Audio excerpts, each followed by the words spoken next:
성부와 성자와 성령의 이름으로 아멘.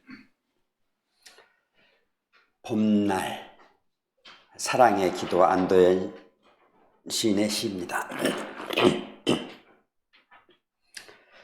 봄이 오기 전에는 그렇게도 봄을 기다렸으나 정작 봄이 와도 저는 봄을 제대로 맞지 못하였습니다. 이 봄날이 다 가기 전에 당신을 사랑하게 해주소서.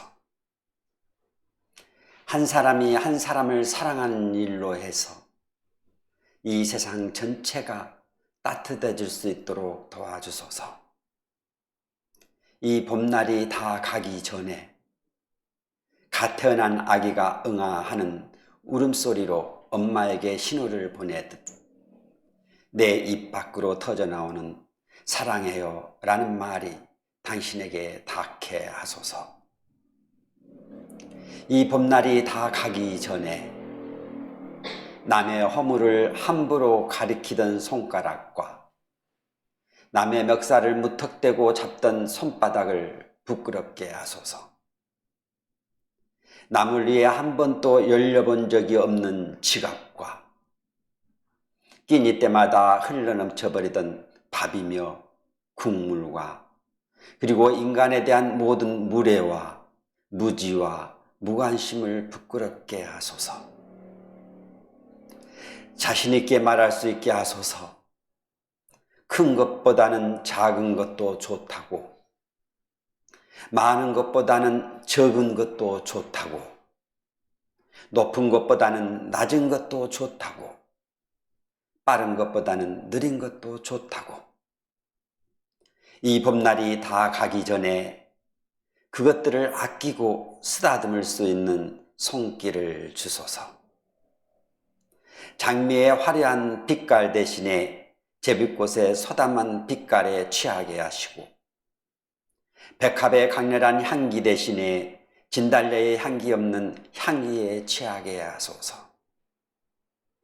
떨림과 설렘과 감격을 잃어버린 말라 비틀어진 나뭇가지 같은 몸에도 물이 차오르게 하소서.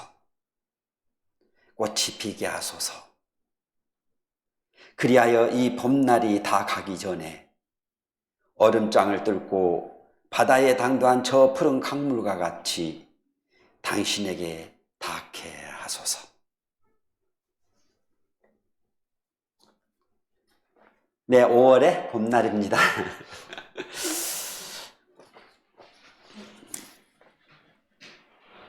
그리고 오늘은 어버이날이죠. 여기에 어버이인 분도 계시지만 어버이 아니 되신 분도 계시네요. 그러나 어버이는 계시죠. 그렇죠. 그리고 우리는 지금 부활 시기를 지내고 있습니다. 줄곧 해서 복음 말씀 안에서 부활 생명이신 영원한 생명에 대한 말씀을 계속해서 듣고 있죠. 오늘 또 우리는 그와 관련해서 보게 될 것 같습니다. 우리는 첫 번째 이제 렉시오 디비나의 원리와 실제를 보았어요. 그래서 물론 여기에는 그 강좌를 듣지 않은 분도 계시지만요, 안 들어도 상관없어요. 실제로 하는 게 중요하니까. 오늘 실제로 할 거거든요. 그리고 두 번째 시즌에는 우리가 주님의 기도를 16시간에 걸쳐서 렉시오 디비나를 해보았어요, 실제로. 그죠? 그리고 이제 세 번째로 맞이하는 이 시즌에는 본문을 실제로 다루는 시간이 그동안 없었어요. 그래서 이제는 주일 복음 본문을 가지고 실제로 렉시오 디비나를 실행하는 것입니다. 그러니까 실제로 하는 시간이라고 보시면 돼요. 물론 이제 원리를 안 하신 분도 계시고 그러니까 간간히 원리도 조금 이렇게 통합해 가면서 하겠죠. 오늘 우리가 봐야 될 본문은 부활 4주 주일 요한복음 10장 27절에서 30절입니다. 먼저 오늘 이 본문이 대체 어디에 자리 잡고 있는지, 왜 이 본문이 성경 안에 들어오게 되었는지 그 앞뒤 맥락을 잠깐 보도록 하겠습니다. 먼저 본문을 읽어보도록 하겠습니다. 자, 오늘 복음의 앞부분, 선생님 낭낭한 목소리 크게 해요.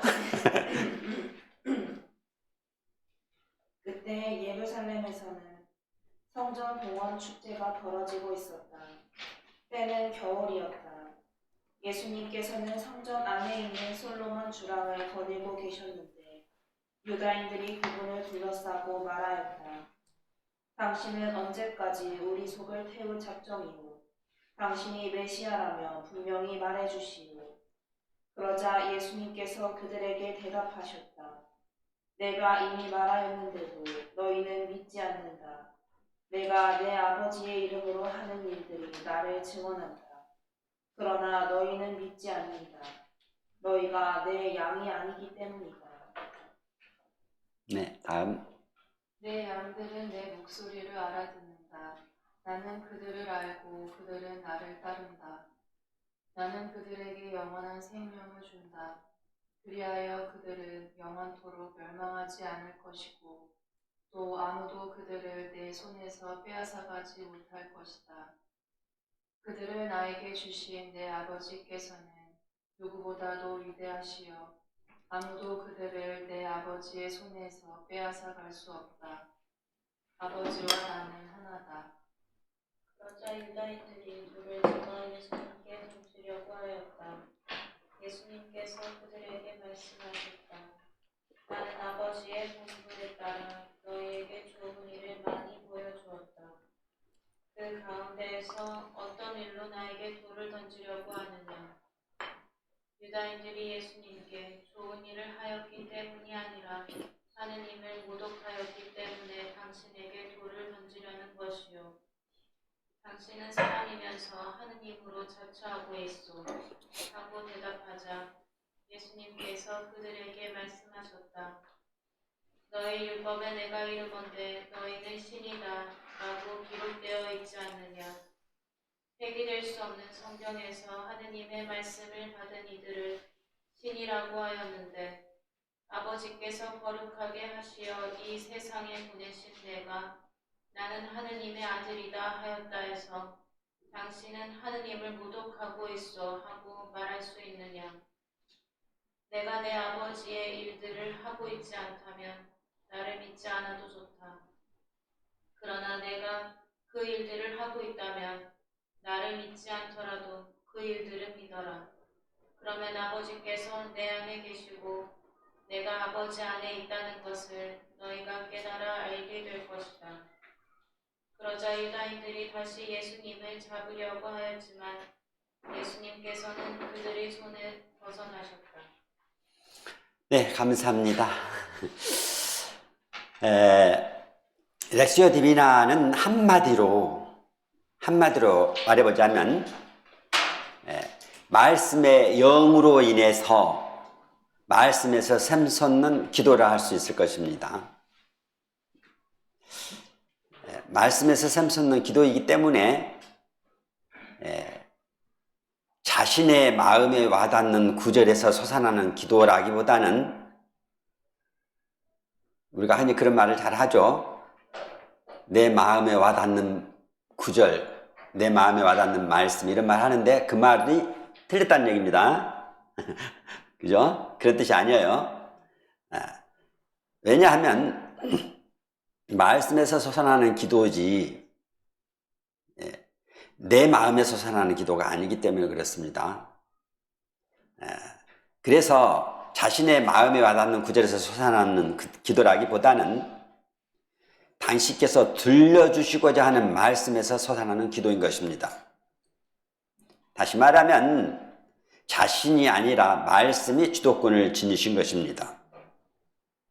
그러니 말씀을 듣는 일, 곧 말씀을 주님 되시게 해드리는 일로부터 렉시오 디비나는 시작됩니다. 이것은 자신을 듣는 일, 곧 말씀 아래에서 말씀이신 그분을 향하여 듣는 일로부터 시작되겠죠. 그러니 무엇보다도 중요한 것은 말씀을 먼저 주님으로 모시는 일, 말씀에게 주도권을 넘겨드리는 일, 그리고 나는 말씀 아래에서 말씀을 떠받들어 경배하는 겸손한 마음이 필요하겠죠. 함부로 말씀을 내가 잣대질하고 쪼개고 분석하고 종합하는 것이 아니라 말씀이 저에게서 이루어지도록 겸손되이 말씀 앞에 내려앉는 자세로부터 시작되는 것입니다. 그렇습니다. 하나님께서는 말씀하시고 계시고 그 백성인 우리는 듣는 이입니다. 듣는 내가 말씀을 이렇다 저렇다 조정할 수 있는 것이 아니고 들려주시는 말씀에 의해서 내가 조정되어야 되는 것이죠. 그러기 위해서 중요한 것은 무엇보다도 정확한 신원의식입니다. 당신이 누구신지, 그리고 나는 당신과 어떤 관계에 있는 이인지. 이처럼 하나님께서는 말씀하시고 백성은 듣는 이라는 이 도식이 성경의 토대입니다. 그런데 우리는 너무도 쉽게 이 토대를 놓치고서 내가 마치 주도권을 갖고서 말씀을 분석하고 헤아리고 판단하고 그러기가 십상이죠. 적어도 기도는 그렇지 않습니다. 공부는 약간 그런 면들이 있죠. 말씀을, 본문을 그렇게 이해해보는 방식이죠. 하지만 기도는 그게 아니고 말씀이 나를 비추고 쪼개서 내가 말씀에 의해서 들통나고 민낯이 되고 말씀의 활동으로 내 자신을 승복하고 인정하는 것입니다.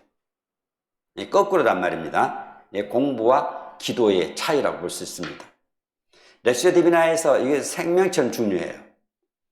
이게 되지 않으면 기도자가 주인이 되어서 성경을 읽어버리는 것이 될 것이고, 이처럼 시작에서부터 말씀을 주님에게 모시고 겸손되이 말씀 아래서 향하여 그분의 말씀에 귀 기울이는 일, 이 일부터 렉시오 디비나는 시작됩니다. 그러니 렉시오 디비나는 하나님께서 말씀하신다는 사실을 전제로 합니다. 그리고 우리는 이 들음, 경청, 그것은 들려주시는 분의 면전에서 벌어집니다.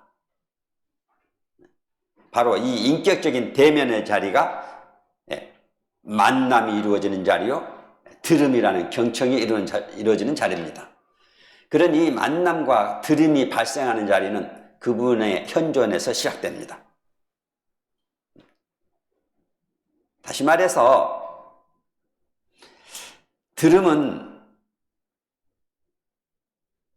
그야말로 들려주시는 분을 대면하고 면전에서 들려주신 분을 향하여 고개를 쳐들고서 귀를 기울이는 것을 필요로 합니다. 물론 무슨 말씀을 하시는가도 중요해요. 그러나 항상 무슨 말씀인가 못지않게 더 중요한 것은 말씀하시는 당신이 바로 주님이십니다 라는 그분에 대한 신뢰와 의탁이 전제되는 것이죠. 그래야만이 그 말씀을 통하여 그분의 마음을 읽어낼 수가 있고 들을 수가 있는 것입니다. 그분이 누구신지도 모르고 인정하지도 않는데 그분이 무슨 말을 하면 어떻게 해요? 그냥 그 내용을 내가 내 마음, 내 생각, 나의 견해, 나의 느낌으로 쪼개고 분석하게 되는 것이죠.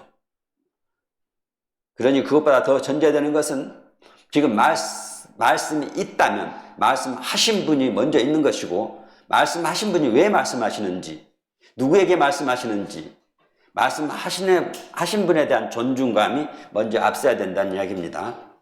그래야 그분이 하시는 말씀을 우리는 좀 더 귀 기울여 듣게 되고 온전히 알아들 수 있게 되기 때문입니다.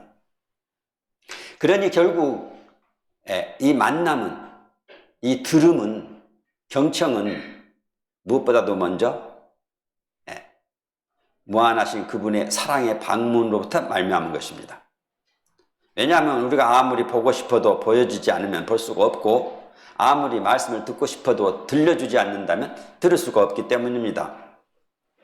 그렇습니다. 그분이 먼저 찾아오신 바로 그 이 사랑의 방문이 아니고서는 만남도 경청도 발생할 수가 없는 것입니다.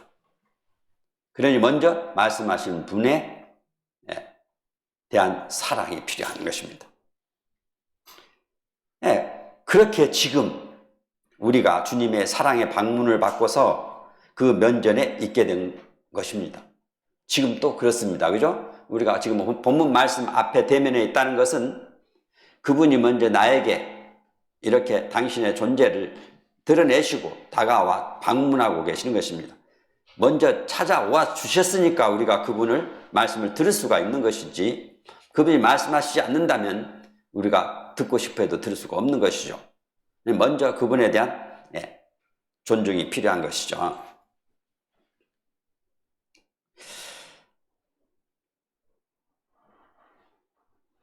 그렇기에 들음은 주님을 향한 우리의 사랑보다 앞서 베풀어진, 우리를 향하여 먼저 베풀어진 주님의 지극한 사랑의 활동에 의한 것입니다. 그러니 우리는 먼저 내가 이 자리에 말씀을 듣고자 찾아오기 전부터 나를 소리쳐 불러서 마음을 울려서 이 자리에 찾아오게 만드신 당신이 먼저 나를 방문하시고 찾아오신 까닭이고 부르셨던 까닭입니다. 그러니 그분께 먼저 의탁하고 내맡기고 우리는 기도에 들어가야 하는 것입니다. 따라서 성경 본문을 접할 때 먼저 말씀께 주도권을 넘기는 일이 필요합니다. 그 바람에 자신의 생각이나 자신의 선입관이나 편견, 자신의 느낌 등 자신의 주관으로 성경을 읽는 것이 아니라 말씀이 들려주는 대로 사실적으로 듣는 일이 우선됩니다. 다시 말해서 말씀이 우리에게 선포하는 것이지 우리가 말씀을 선포하는 것이 아닙니다. 우리는 선포하신 당신의 말씀을 듣는 청자이기 때문입니다. 그러니 분명 말씀이 먼저이고 말씀이 주도권을 갖게 되는 것입니다. 이러한 이 주도권의 문제는 렉시오 디비나에서 아주 중요한 핵심에 해당합니다. 그것이 기도되게 만드는 자리이기 때문에 그렇죠. 그러기에 우리가 본문을 접할 때 맨 먼저 고려할 것은 바로 자신의 마음이나 느낌이 아니라 그분의 사랑인 것입니다. 나를 찾아오시고 불러주신 당신의 사랑 앞에 지금 나서 있는 것이라는 사실이죠. 다시 말해서 본문 말씀 자체가 중요합니다. 따라서 본문을 들려주는 대로 듣기 위해서는 무엇보다도 필요한 것이 바로 뭘까요?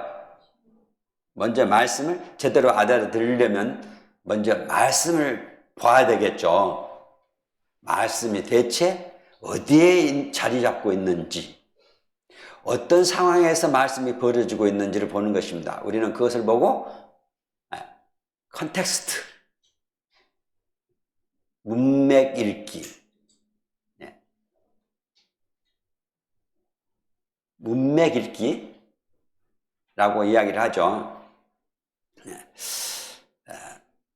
이 말은 무슨 말이냐면 성경의 말씀을, 오늘 본문 말씀을, 본문 자체를 파편화하고 부분화시켜서 듣는 게 아니고 성경 전체 안에서 이 본문이 놓인 앞뒤와의 관계 안에서 읽는 것을 말합니다. 이러한 본문의 문맥 읽기가 바로 본문이 대체 왜 생겨난 것인지, 왜 본문이 이 자리에 이 성경이 되어 있는지를 말해주는 것입니다. 다시 말해서 대체 본문이 어떤 상황에서 일어난 것인지를 알려줍니다. 우리는 그래야 본문을 1차적으로 알아들을 수가 있게 되는 것이죠. 이를 다시 구체적으로 말한다면 대체 이 본문은 언제, 어디에서, 누구에게서 일어나게 된 것일까? 그 경위를 알려주는 것입니다. 다시 말해서 본문을 놓여있는 문맥의 전후관계, 맥락관계, 시간과 공간의 배경, 그리고 등장인물, 행위자의 상황과 관련해서 읽는 것입니다. 먼저 그렇게 해서 본문이 아하 이렇게 생겨났구나, 이렇게 해서 이 본문이 성경이 되었구나, 이 자리를 자리 잡게 되었구나 하는 것을 먼저 알아듣는 것이 그 다음에 본문을 우리가 이해할 수 있는 전제라고 볼 수 있는 것이죠. 자, 우리는 그래서 지금 본문에 들어가기 앞서서 본문에 대한 문맥, 맥락 있기 컨텍스트를 먼저 보고자 하는 거예요. 우리가 이미 시작할 때 본문만 읽은 것이 아니라 본문이 어디에 자리 잡고 있고 어째서 이 본문이 발생했는지를 들으셨죠? 그게 중요한 거예요. 그래야 이 본문의, 오늘 본문의 내용이 밝혀지기 때문이에요. 자, 오늘 우리가 기도하게 될 부활 제4주일 복음은 요한복음 10장 27절에서 30절입니다. 이 본문은 유대인들과의 논쟁이라는 문맥 안에 자리 잡고 있습니다. 그렇다면 이 본문은 대체 언제 벌어진 일일까? 자, 언제 벌어진 일이죠? 성전 봉헌 축제. 그쵸. 먼저 우리는 알아채야 돼요. 이게 이날 벌어지지 않는 일이라면 의미가 달라져 버려요. 1차적으로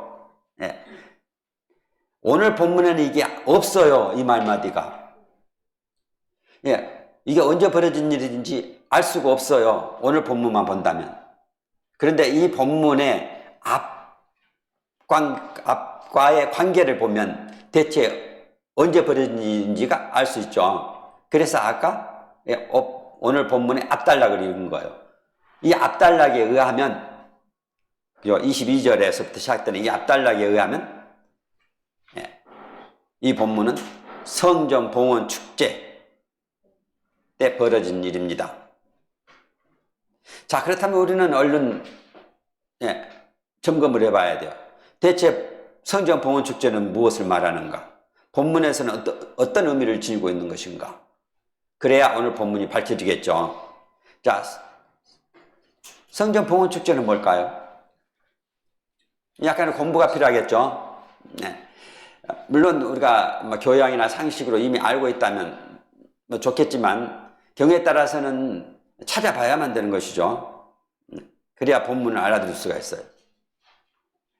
시리아의 안티오쿠스 4세 에피파네스는 기원전 175년에 시리아 왕에 등극했습니다. 그는 왕에 등극하자마자 곧바로 오니아스 그 당시에 대사제를 물리치고 야손에게 그 대사제를 팔았어요. 그 말은 이제 그야말로 신앙을 말살하기 위한 정책이었습니다.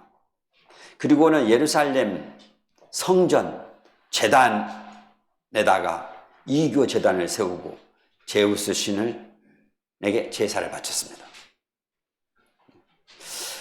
그런 유다인들 마음이 어떻겠어요?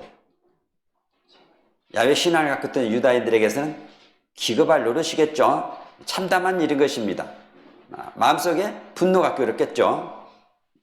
그래서 가만히 있지 않았죠. 가만히 있지 않았어요. 그죠? 그 당시의 모습을 마카베오 1서와 다니엘서는 뭐라고 표현했냐면 황폐를 부르는 혐오스러운 것을 제단에 했다고 썼다고 표현하고 있습니다. 혐오스러운 것이라고. 더군다나 그는 에피파네스란 말은 하느님의 현현이란 뜻입니다. 자신이 하느님으로 표현하고 하느님의 아들로 표현했습니다. 그리고 하느님 동전에다가 처음으로 신적 호칭을 넣은 임금이기도 했습니다. 그런데 신앙인들은 이런 상황에서 어떡하겠어요? 스님도 어떡하겠어요? 가만히 있어요? 그러면 어떻게 들고 일어나요? 아마 여기에 모인 분들은 가만히 있지 못하겠죠. 그렇죠. 되들어야죠.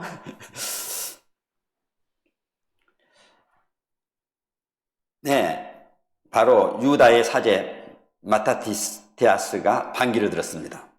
그리고 그의 아들들과 함께요. 그리고 그의 아들 유다 마카베오의 지휘하에 기원전 164년 키슬레우 달 11월이에요. 25일에 성전과 그 제단을 정화하고 야훼 신앙을 회복하고 새로 봉헌을 했습니다. 이를 기념하여 12월 말경에 벌어지는 것이 바로 봉헌절입니다. 그리고 이날은 하나님께서 백성 가운데 계속 현존해 계신다는 것을 기념하는 것입니다. 우리 안에 하나님이 살아계신다는. 왜냐하면 성전은 바로 하나님의 현존의 가시적 표지였기 때문이죠. 신앙을 회복하는 일이었습니다. 하나님이 우리 가운데 살아계신다는 것을 믿고 의탁하는 일이었습니다. 그러니 이 봉헌절에 이 일이 벌어지는 것은 상당한 의미가 있는 것입니다. 봉헌절은 또한 성전의 모독과 파괴를 초래한 유다인들의 배신에 대한 기억을 담고 있습니다. 그들은 봉헌절에 율법에 충실할 것을 약속하고 다시는 그런 일을 하지 않겠다고 다짐을 했습니다. 바로 이날, 이 시기 때 오늘 벌어진 일이에요. 그러니 지금 유대인들의 이러한 축제들은 예수님에 대한 불신이 가장 폭력적으로 드러난 때이기도 합니다.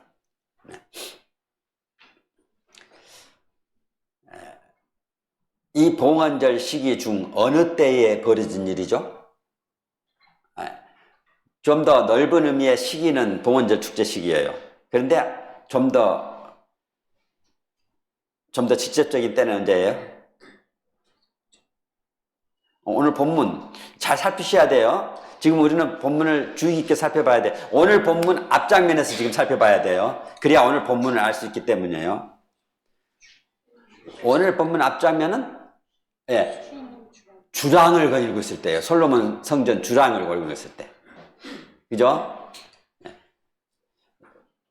자, 그러면은 이 시기 때 봉헌절 이 축제 시기 때 주랑을 걸고 계시단 말입니다. 예수님께서.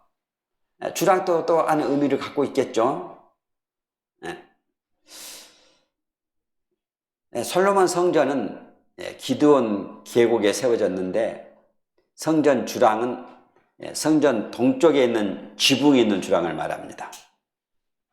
지붕이 있기 때문에 비나 햇살을 피할 수 있는 곳이었고 행인들이 많고 공적인 교육이 행해지던 곳이었습니다. 바로 그곳에서 유다인들이 그분을 둘러싸고 말하였습니다. 당신은 언제까지 우리 속을 태울 작정이요? 당신이 메시아라면 분명히 말해주시오. 다시 말해서 예수님께서 아마 제자들하고 같이 계셨겠죠? 그런데 그들이 둘러싸 버렸어요. 위협적인 상황이란 말입니다. 예수님이 거기 사람들의 행인이 많은 곳에서 가르침이 잘 행해진 곳에서 그곳에 계셨는데 제자들과 같이 그랬는데 유대인들이 예수님만 따로 이렇게 둘러싸 버렸어요. 그럼 어떻게 마음의 위압을 느끼겠죠. 그런 상황이에요. 그렇게 벌어진 일인 것입니다. 둘러싸고 말하였습니다. 둘러싸고 그냥 말하겠습니까? 막 윽박질 넣겠죠. 막 항의를 하듯이 당신은 언제까지 우리 속을 태울 작정이요? 당신이 메시아라면 분명히 말해주시오. 하고 따지고 항의했던 것입니다. 그렇게 해서 이 논쟁은 벌어진 것이에요. 자, 이 논쟁이 누구와 누구 사이에 벌어졌습니까? 예수님과 유대인들이에요. 자, 우리는 이 논쟁의 행위자들인 예수님과 유대인들에게 주의를 모아야 합니다. 대체 이 유대인들은 왜 그렇게 논쟁을 벌일까? 이 시기에. 자, 주제도 보아야 합니다. 주제는 예수님의 신원, 예수님이 메시아인가? 라는 신원의 정체성에 대한 이야기입니다. 그것에 대한 논쟁이에요. 예수님은 이에 대해서 이미 그들에게 말했지만은 그들은 당신의 말씀을 듣지 않으려 했다고 말씀을 하십니다. 다시 말해서 믿고 받아들이지 않았다는 말씀입니다. 이렇게 말합니다. 내가 이미 말하였는데도 너희는 믿지 않는다. 너희가 내 양이 아니기 때문이다. 이것이 오늘 본문의 앞장면이에요. 바로 여기에서 이어지는 장면이 오늘 본문이 시작됩니다. 그러니까 이 앞장면을 우리가 보지 않는다면 오늘 본문을 알아둘 수 없게 되어 있는 거예요. 그래서 본문을 접할 때는 우선적으로 이 본문이 언제 어디에서 어떤 상황에서 발생하게 돼서 이 자리에 있게 되는지, 왜 성경이 되었는지, 왜 본문이 생겨나게 됐는지를 먼저 알아들어야 하는 것입니다.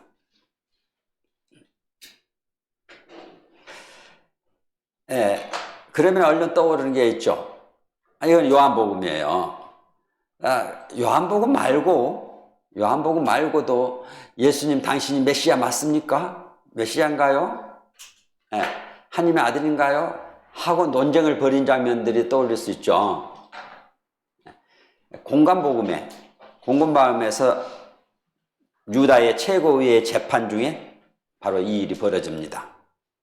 예를 들면 마태오 26장 63절에는 대사제가 말하였습니다. 당신이 하나님의 아들 메시아인지 밝히시오. 마르코복음 14장 61절에서도 말합니다. 대사제는 다시 당신이 찬양받으실 분의 아들 메시아요 하고 물었습니다. 루카복음 22장 67절에서 70절에서도요. 당신이 메시아라면 그렇다고 우리에게 말하시오. 그렇다면 당신이 하느님의 아들이란 말이요? 라고 말입니다. 그러니까 우리는 이 요한복음에서 이 예수님의 신원 정체에 대한 이 논쟁이 요한복음에만 있는 게 아니에요. 공관복음에서도 빌라도의 재판 과정에 잘 소개되고 있는 장면입니다. 같이 보면 좀 더 잘 들여다볼 수 있겠죠. 이렇게 같이 보는 것을 보고 시놉시스, 그죠? 공관 읽기 이런 표현을 하기도 합니다. 같은 장면에 같은 내용들을 같이 올려놓고 보는 것입니다. 어떤 말씀, 단어, 구절들이 성경 안에 어떤 말씀을 비춰주고 그 비추진 말씀에 의해서 그 뜻을 밝혀주기 때문이죠. 다른 말로 미드라시라고도 하죠. 우리는 이처럼 본문을 읽을 때는 이처럼 좀 더 본문 안에만 머무는 것이 아니라 본문 앞과 뒤로 그리고 옆으로 종적으로 횡적으로 서로 연결을 해놓고 읽어야 할 필요가 있는 것이죠. 또한 이 본문은 10장의 앞장면인 목자의 비유와도 연결됩니다. 지금 오늘 본문은 봉헌절 때 발생한 이야기를 담고 있어요. 그럼 봉헌절 전에는 무슨 일이 있었는가? 지금 이 10장 22절에서 39절까지 있는 이 봉헌절의 가르침 논쟁이에요. 봉헌절 전에는 무슨 내용을 담고 있는가? 그것은 요한복음 7장 2절에서부터 시작해서 바로 오늘 본문 앞장면인 10장 21절까지가 언제 벌어진 일이냐면 초막절 때 벌어진 일이에요. 초막절 때 예수님의 가르침을 내용을 담고 있어요. 그리고 그 초막절 때 가르침 중에 마지막 장면인 바로 10장 1절에서 21절이 다름 아닌 목자의 비유입니다. 이 목자의 비유에서 예수님을 자신을 선한 목자로 그리고 믿는 자들을 양으로 묘사하시면서 목자와 양 사이의 친밀하고 헌신적인 관계를 내용을 밝혀주고 있는 장면이에요. 그러니 오늘 서로 시간과 장소는 바뀌었다 할지라도 그래도 내용은 앞에 초막절은 언제 쓰냐면 8월 말경에 9월 말경에 주로 포도 수확 시기 때 있었죠. 초막절은 사막에서의 하나님의 보호하심에 대한 기념제예요. 이 초막절 행사가 8일 동안 벌어졌는데, 그리고 초막절 행사 벌어지고 난 다음에 적어도 그게 9월 말이고 지금 이 봉헌제는 12월 말이에요. 그냥 3개월 동안이 지금 붕 떠 있는 거예요. 이 본문 내용에서 보면은 시기가 가운데 쏙 빠져 있는 것입니다. 그런데 내용상은 연결을 시켜놨다고요. 왜냐하면 목자에 비유해서 지금 또다시 목자에 대한 이야기를 건너갔으니까 이게 맥락이라고요. 맥락이 앞에는 분명히 초막절 이야기고 뒤에는 봉헌절 이야기예요. 그런데도 불구하고 내용상에서는 맥락을 연결시켜놨어요. 여기는 편집사가가 복음의 편집사가 그 의도적으로 그렇게 연결했다는 얘기겠죠. 자, 잠깐 오늘 우리가 볼 복음의 계열을 본다면 고대 중동에서 양과 목자의 관계는 단순한 짐승과 주인의 관계가 아니었습니다. 뭐라고 얘기해 볼까요? 요즘 우리의 세시풍세하고 딱 맞아요. 혹시 여기에 뭐죠? 애완경 많이 기르시죠? 안 기르세요? 그렇게 보시면 돼요. 다시 말하면 목자는 자신의 양의 이름을 불렀습니다. 양은 목자의 음성을 구별하여 따라갔습니다. 자, 목자가 양의 이름을 불렀다고요? 무슨 말이에요? 우리가 야 개야 고양이야 그렇게 부릅니까? 야 복순아 봉순아 뭐요 사월아 그렇게 부르잖아요. 이름을 지어주고 이름을 부른단 말입니다. 우리가 개에게 그렇죠? 그냥 개라 야 개야 그렇게 안 부르죠. 그죠? 뭐 우리 앞집 개 이름은 봉순이에요. 봉순이 봉순아 이렇게 부른단 말이에요. 그러니까 이름을 지어주고 이름을 불렀어요. 그리고 그 이름을 부르면 다른 이름을 부르면 안 쳐다봐요. 근데 주인이 불러도 다른 이름을 부르면 안 쳐다본다니까요. 자기 이름을 불러야 쳐다봐요. 그런 거하고 같다고요. 그러니 단순한 짐승과 주인의 관계가 아니라 정말 우리가 흔히 이야기하는 반려견처럼 아주 친밀한 관계를 맺고 있었던 것입니다.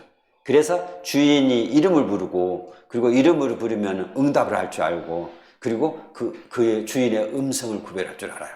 그런데 주인이 아닌 자가 자기 이름을 불러봐요. 그럼 어째요?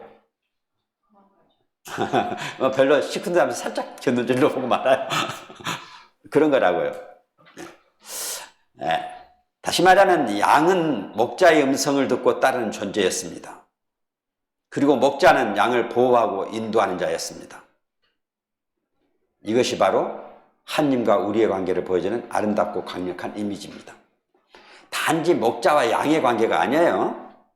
이 관계는 아주 긴밀한 그러한 이미지입니다. 이러한 배경 속에서 예수님께서는 자신을 선한 목자라고 하시는 것이고 자신과 양, 다시 말하면 제자들의 관계를 비유로 나타내고 있는 것입니다.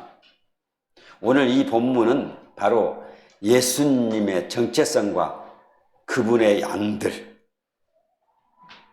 다시 말하면 믿는 자들과의 관계, 그리고 하나님의 주권과 보호에 대한 깊은 신학적 진술을 담고 있는 부분입니다. 예수 그리스도의 권위와 신성을 그리고 우리의 정체성과 소망을 선포하는 그런 말씀을 담고 있습니다. 다시 말해서 우리는 주님의 양이고 주님은 우리의 선한 목자이십니다. 그 손 안에서 바로 그 목자의 손 안에서 우리는 안전하고 그분의 음성을 따라갈 때 생명의 길로 인도받습니다.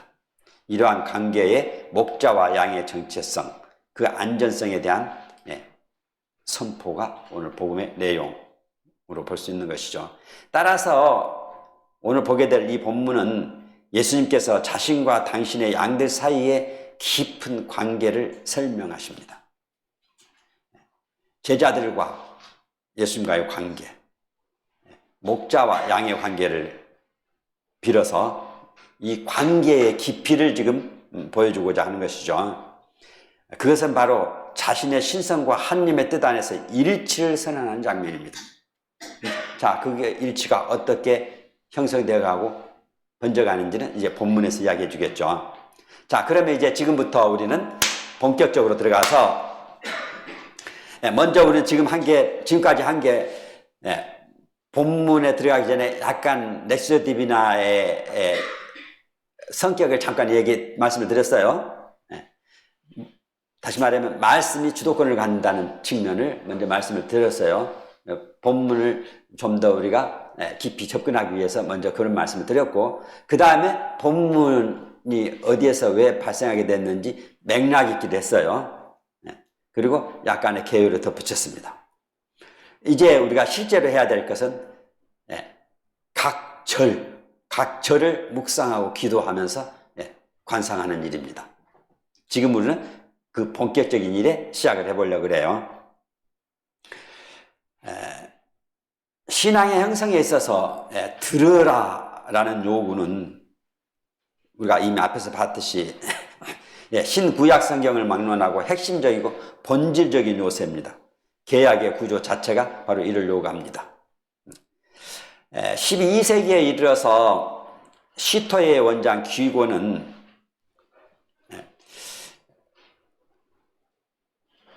완덕에 이르는 사달이라는 글을 쓰셨죠. 그것이 바로 렉시오 디비나를 아주 간략하게 표현해주고 있는 아주 고전에 해당하는 책입니다.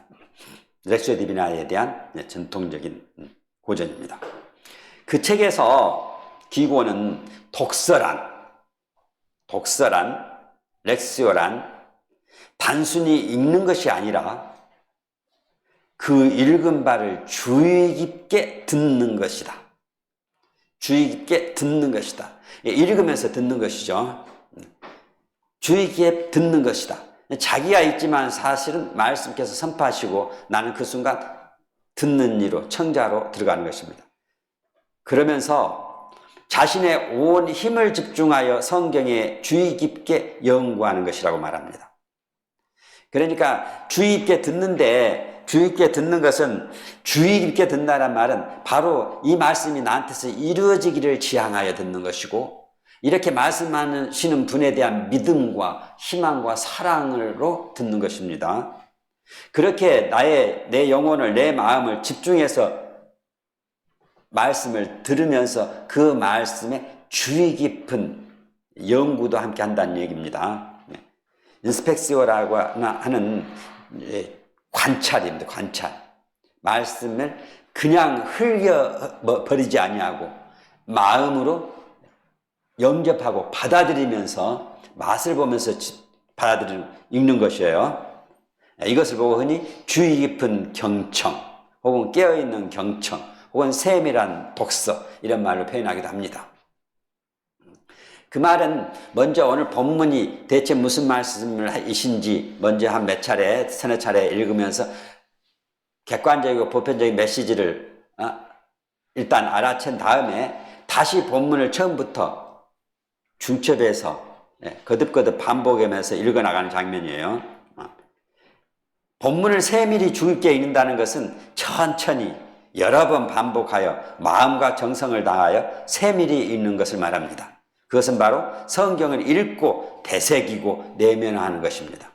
그냥 읽고 스쳐버리는 것이 아니라 읽으면서 읽은 것을 되새기는 것이죠. 그래서 내면화하는 것입니다. 자기 안으로 가져 들어오는 것이에요. 그리고 그 말씀이 내 안에서 새겨지고 또 그 말씀이 실현되고 성취될 수 있도록 그 말씀에 대한 희망과 믿음과 사랑을 품고 하는 것입니다. 이러한 주의 깊음을 통해서 말씀하시는 주님께 귀 기울인 자세를 갖추는 것은 다름 아닌 말씀에 영이신 성령께 열려 있으며 깨어 있음이라고 할 수 있습니다. 그래서 깨어있는 경청 이런 말을 쓰는 것입니다. 그것은 다름 아닌 구체적으로 본다면 이 주의 깊은 경청, 세밀한 독서, 관찰 기도는 등장인물들의 특성과 행복, 걸음걸이에요. 등장인물이 행위자가 대체 누구인지, 그 행위자의 특성과 그 다음에 등장인물 사이의 관계, 그리고 그들의 추이, 행보, 걸음걸이에 주의를 모으는 것이고, 동시에 사건이 발생된 사건이 무슨 일인지, 어떻게 발생하는 것인지, 왜 발생한 것인지, 그리고 어떻게 전개되는지 그 과정에 주의를 모으는 것이고, 동시에 이런 말이 뭘 지향하여, 무엇을 목적으로, 왜 발생하는지도 살펴보는 것입니다. 다시 말하면 언제 어디에서 누가 무엇을 어떻게 왜 하는지에 주의를 기울이는 것입니다. 동시에 이러한 세밀한 독서를 한다는 것은 이처럼 대체 어디에서 누구에게서 무슨 일이 어떻게 왜 발생했는지 뿐만 아니라 그것을 드러내고 있는 문장 구조에 주의를 모으는 것이에요. 특히 주술 관계, 주어와 서술어 관계에 잘 주의를 모아보면 말씀이 누가 행동하고 누구에게 행동이 미치고 어떻게 영향이 되는지 그 내용들을 밝혀내주게 되어 있습니다. 그렇게 하다 보면 뭐가 보이느냐? 문장과 문장 사이, 단어와 단어 사이, 구와 절 사이에 있는 사이 읽기가 벌어지고, 그 다음에 각 단어의 그 문장의 속 읽기가 알아쳐지는 거예요. 다시 말해서 사이 읽기라는 흔히 이야기하는 행간 읽기, 렉시오 인테르라는 사이 읽기가 벌어져요. 다시 말해서 표현되지 않는 말이 읽혀진다는 말입니다. 그리고 표현된 그 말의 너머에 꿰뚫어 읽기, 속 읽기라는 꿰뚫어 읽기, 다시 말해서 렉시오 인투스라는 그 말마디가 갖고 있는 문자적 의미를 넘어서 영성적 의미, 그 의미가 갖고 문자적 의미 너머에 있는 영적인 의미들이 건너와 들어와지게 돼 있어요. 그것을 보고 흔히 이야기하기를 사이 읽기와 속 읽기, 혹은 행간 읽기와 꿰뚫어 읽기, 이렇게 표현합니다. 이렇게 주의를 모으게 되면 이런 것들이 우리에게 알아채지는 것은 바로 성령의 말씀의 영이 우리 안에서 함께 활동하고 있다는 것이죠. 우리가 그렇게 주의 깊게 하면 그처럼 말씀은 가만 계시지 않고 우리한테 활동해야 하고 역사해 온다는 이야기입니다. 반면 그와 동시에 우리가 이미 봤듯이 본문을 읽을 때는 그 본문의 장면이나 구절들의 주의를 기울이는 것은 그 본문 밖으로, 종적으로, 행적으로, 다시 말해서 종적으로 하는 것은 흔히 이야기하는 띠폴로지아라는 예언론 읽기예요. 그리고 행적으로 하는 건 옆으로 번져가는 것이죠. 공간 읽기, 시놉시스라는 공간 읽기. 그리고 성경 말씀들은 예언과 성취금으로 돼서 서로가 서로를 비춰요. 그러니까 미드라시라는 계시가 계시를 비춰진다는 원칙이에요. 그래서 좀 더 본문 안에 속 좁게 딱 가둬놓고 보는 것이 아니라 본문을 좀 확장해 놓고 영의 활동에 마음을 개방해 놓고 있는 것입니다. 이렇게 읽어 나가기 시작하는 것이죠. 이걸 우리는 이것을 보고 깨어있는 경청, 이렇게 이야기합니다. 지금 원리를 먼저 잠깐 말씀드린 거예요. 원리에 입각해서 지금부터 실제로 이제 한번 볼 거예요. 시간이 벌써 다 돼버렸는데. 첫 구절 들어가기 전인데. 그래도 그렇죠. 다 우리 반 구절만 해봅시다. 그러고 싶시다. 자, 1장 27절. 내 양들은 내 목소리를 알아듣는다. 나는 그들을 알고 그들은 나를 따른다. 라는 본문 첫 구절을 우리는 만나게 됩니다. 자, 이 구절에서 앞 구절만 잠깐 봐요. 내 양들은 내 목소리를 듣는다. 자, 한번 해볼까요? 내 양들은 내 목소리를 알아듣는다. 다시 해볼까요? 내 양들은 뒤로 계속. 내 양들은 내 목소리를 알아듣는다. 내 양들은. 자, 얼른 봐도 금세 알 수 있죠. 시각적으로. 내 양이란 말이 나왔고 내 목소리를 그리고 알아듣다란 말이 있어요. 그러니까 주어가 있고 내 양들이란 주어가 있고 그들은 알아듣는다는 서로가 있고 무엇을 알아듣냐면 내 목소리라는 대상이 있어요. 그죠? 이렇게 그냥 스쳐가는 게 아니라 주의를 모아보는 것입니다. 그러면 이 세 마디가 어떤 말마디인가를 주의를 기울여 봐요. 자, 여기에는 사실은 세 개의 신원이 등장합니다. 내 양들은 내 목소리를 알아듣는다 할 때 신원은 첫째 누가 있어요? 나가 있죠. 내라는 나가 있어요. 누구예요? 예수님이에요. 여기서는 문맥 있기를 한다면 예수님은 누구예요? 어떤 예수님? 이제 이러면 좀 어느 정도 맞기는 하죠. 근데 1차적으로 예수님 그러면 우리는 알고 있는 거예요. 관념이에요. 정보예요. 신학적인 어떤 지식이겠죠. 그런데 본문에서는 이렇게 물으면 목자인 예수님 이렇게 나가야 돼요. 예수님의 여러 면모가 있는데 지금 목자인 예수님에 대한 이야기고 그 목자의 정체성이 메시아에 대한 이야기예요. 그런 부분이란 걸 감을 잡으면은 나는 누구인가? 그러면 착한 목자예요. 착한 목자 예수님. 착한 목자신 예수님. 자, 내 양은 그럼 누군가? 두 번째 신원. 내 양은 누군가? 내 양은 누구예요? 이것도 앞장면으로 가야 되겠죠. 앞장면으로 가면 나를 믿고 받아들이는 이예요. 내 음성을 알아듣는 이들은 나를 믿고 받아들이는 그는 다름 아닌 앞장면에서 뭐가 있어요? 나한테 속한 이예요. 내 양은 나한테 속한 이라고요. 그러니까 우리는 여기서 나라는 신원과 내 양이란 두 개의 신원이 등장을 한다는 사실을 알 수 있어요. 자, 또 하나의 신원이 있으니 찾아보세요. 이 본문에서 이 지금 첫 구절, 내 양들은 내 목소리를 알아듣는다. 자, 눈에 보이지 않는 세 번째 신원이 누굽니까? 네? 자, 이게 돼야만이 이 본문을 알 수가 있어요. 자, 누구한테 말하고 있습니까? 혹시 내 양들한테 말하고 있습니까? 유다인. 예, 보이지 않는 신원이 또 하나 있어요. 누구냐면 너희들이라는 유대인들이죠. 그들은 알지 못하고 불신으로 받아들이지 않는 이들입니다. 예수님을 둘러싸고 있는 이들이에요. 곧 내 양이 아닌 이들이고 나에게 속하지 않는 이들이에요. 지금 예수님은 그냥 객관적으로 막 글을 쓰듯이 그냥 대상으로 이렇게 서술하는 게 아니에요. 내 앞에 있는 이들에게 이야기해요. 근데 앞에 있는 이들이 뭐냐면 너희들이라는 나를 둘러싸고 있는 유대인들이에요. 그들은 나를 믿지 않는 이들이고 나한테 속하지 않는 이들이에요. 그들한테 둘러싸였고 이 말을 하고 있는 거예요. 그러면 이 말이 쉽게 나오는 말이겠어요?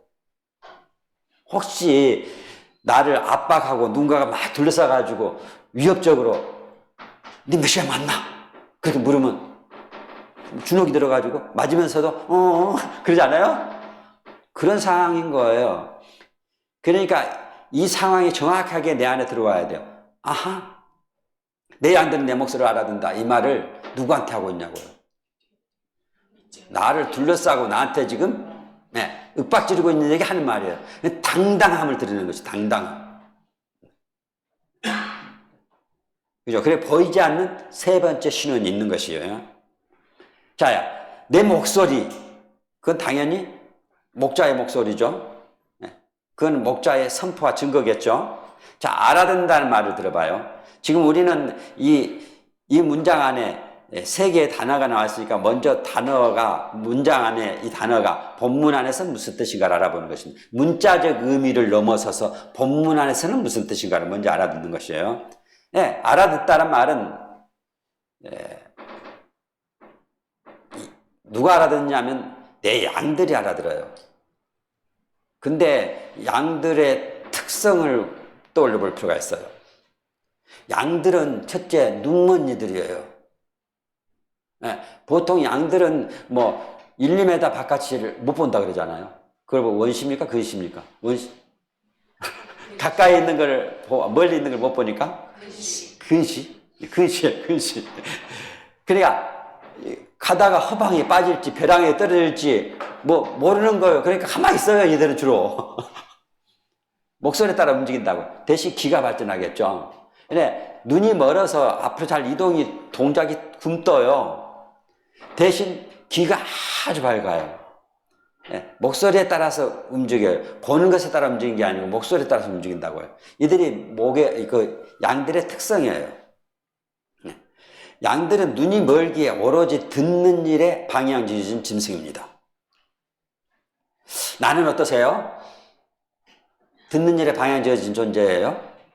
아니면 뭐 볼거리 찾아다니는 존재예요? 아니, 뭐 맛있는 거 찾아다니는 존재예요? 네. 그러기에 이 양들은 먼저 목자의 목소리에 마음을 모아 주의 깊게 기울이고 있는 이들을 답니다. 그들은 목자의 목소리를 귀에 담고 있는 이들입니다. 귀를 단지 기울이고만 있는 게 아니에요. 단지 귀를 기울이면은 막 신경 쓰이겠죠. 근데 신경 쓰이는 게 아니고요. 그 목소리를 이미 담고 있어요. 경험을 해서 그게 누구의 목소리인지를 알고 있단 말입니다. 기억하고 있단 말입니다. 그러니 귀에 담고 있는 거예요. 목소리를 귀에 담고 있어요. 우리는 혹시 하나님의 목소리를 귀에 담고 있습니까? 이 양들은 귀 기울이고 있을 뿐만 아니라 귀에 말씀을 담고 있는 이들이에요. 신명기 28장 1절에도 나오고 사도행전 16장 14절에 나와요. 말씀을 귀담아 들어라. 말씀은 그냥 듣는 게 아니고 귀에 담아 들어라 이런 말 표현하거든요. 스쳐버리지 말고 마이동풍처럼 그냥 흘러버리는 게 아니고 귀에 담아 듣는 것입니다. 다시 말해서 듣는 말을 내 안으로 가져 담는 것이에요. 그래서 내 안에는 이미 당신의 말씀이 들어있어요. 그러니 담겨져 있는 말씀으로 들려오는 말씀을 듣는 것이에요. 본래가 렉시오 디비나의 그 원천에는 지금 선포되는 말씀을 우리가 알아들을 수 있는 까닭은 우리 안에 이미 하나님의 말씀이 새겨져 있기 때문입니다. 침묵의 언어로 성령의 언어가 새겨져 있어서 들려오는 말씀을 알아들 수 있게 되는 것이 원리예요. 그죠? 그러니 우리 안에는 이미 이 양들 안에는 하나님 말씀이 귀담아 들어서 이미 담겨 있어요. 다시 말하면 목소리를 체험으로 알고 있고 기억하고 있는 이들입니다. 이미 마음에 새겨두고 있는 것이죠. 사실 이건 아주 중요한 얘기예요. 신명기 6장 6절에서 우리가 잘 알죠. 셰마 이스라엘 부분입니다. 이스라엘 백성에게 하신 하나님의 명령이었습니다. 이것은 오늘 내가 너에게 명령한 이 말을 마음에 새겨두어라. 이렇게 마음에 새겨져 있는 것을 듣는 것입니다. 이렇게 새겨져 있는 말을 다시 곱씹어서 되새기는 걸 보고 루미나스요 혹은 메디타스요라고 하는 묵상이라는 말마디예요. 내 안에 들어온 것을 다시 끄집어내서 되새김질하는 것, 반추기도예요. 양들이나 소들은 먹었던 것을 다시 끄집어내서 씹어요. 한 번 듣고 마는 게 아니라고요. 양들의 특성입니다. 우리도 말씀을 그냥 듣는 게 아니고 듣고서 담아요. 그리고 담은 말을 다시 끄집어내서 되새기는 거예요. 이것을 보고 다른 말로 끊임없는 기도라고 말합니다. 렉시오 디비나는 다름 아닌 끊임없는 기도의 한 방편입니다. 그렇게 계속 되새기기 때문이죠. 나에게 담겨진 말씀을 계속 되새기는 것입니다. 이에 대해서 암브로시오 성인은 참 이런 표현을 했어요. 이렇게 듣는 것을 보고 뭐라 하냐면 전 인격이 말씀의 경청으로 팽팽해져 있는 것을 말한다. 이렇게. 그러니까는 말씀이 들려오는데 저 목소리가 주님의 목소리인지 아닌지를 구별하고 그리고 그것을 담고 있어서 반겨나가는 그것은 그냥 귀에만 있는 게 아니고 담겨져 있는 내 영혼 안에 있어서 내 영혼이 전 인격이 팽팽해져 있는 것이라고 그런 표현을 쓴 것입니다. 그것은 사랑으로 진작되어 있다는 뜻입니다.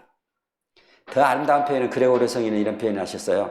그것은 다름 아닌 하나님의 사랑에 매달려 있는 것이다. 왜냐하면 하느님은 지금 나를 부르시고 계시죠. 나를 찾고 계시고 부르시고 계시는 하느님의 나를 향하여 건너는 당신의 음성이에요.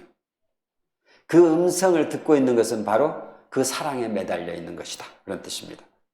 지금 말씀은 우리에게 건너오고 선포되고 사랑이 당신 자신을 건너주는데 내가 듣는 행위를 하는 것은 바로 그 사랑에 붙들려 있는 것입니다.